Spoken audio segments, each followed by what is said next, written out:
Examination under anesthesia, staging and biopsy for cervical cancer is an important process in the management of cervical cancer. And preparatory, procedural and post-procedural steps are involved and they are very important. In the preparatory steps, the patient is properly counselled on the indication, the preparations, the procedures, the side effects, the limitations, and the result of histology that may be gotten when the histology result is out. Then history is properly taken, consent taken for the patient, the anesthetics are informed. We ensure that all the materials are ready, such as the bivalve speculum.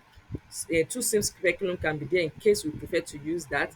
Gloves are ready, Munsell solution, cystoscope, protoscope. Blood is also necessary. We need to ensure that patient gets blood so that if there is need for blood transfusion, the patient will be transfused. The theatre people will also be informed. Then in the step, now when we get to the theatre, the patient is placed on the couch, the appropriate anesthesia is given, and then she's now placed in lithotomy position. The gynecologist involved in the procedure will scrub and gown. Patient will be cleaned and draped. The vulva will be properly inspected.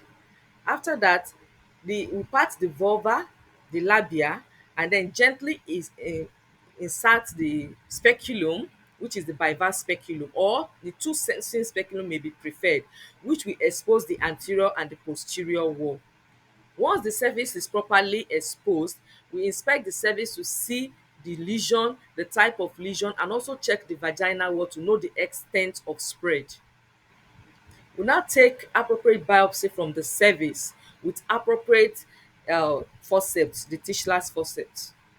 So while taking the biopsy, we ensure that to take not just the necrotic tissue but also healthy tissue with it. Ensure hemostasis is secured. Gently remove the coscospeculum. Then inspect the vaginal wall. Inspect if there is any bleeding anywhere before coming out. Do a bimanual vaginal examination to note the size of the mass of the lesion of the cervix itself and the uterus, and then the extent of spread. The parametrium is also inspected, checked to see the extent of involvement. Note the size and consistency of the uterus. Examine the adnesia for tenderness, mobility, movement, and for other masses. Do a combined examination of the vagina and the rectum, in which the index finger will be placed in the vagina and the middle finger in the rectum to check for masses and induration. So while doing this, you check for indurations, like I've said, the masses. Is there a mass that is mobile or just adherent to the rectal wall?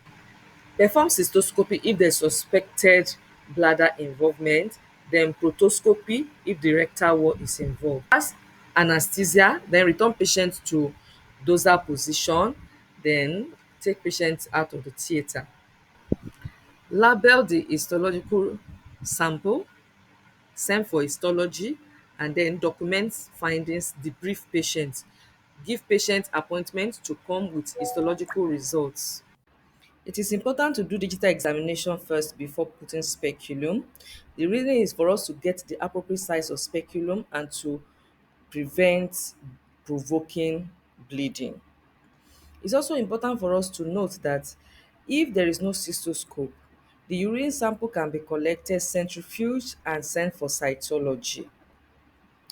Other things, cystoscopy can be done before or after vaginal examination. Other investigations that are essential for this staging to be completed are pelvic ultrasound, chest x-ray, CT scan, MRI, and intravenous urogram. In conclusion, staging of cervical cancer is majorly clinical. Hence, it is important to do examination under anesthesia in order to be able to manage the patient effectively. Thank you.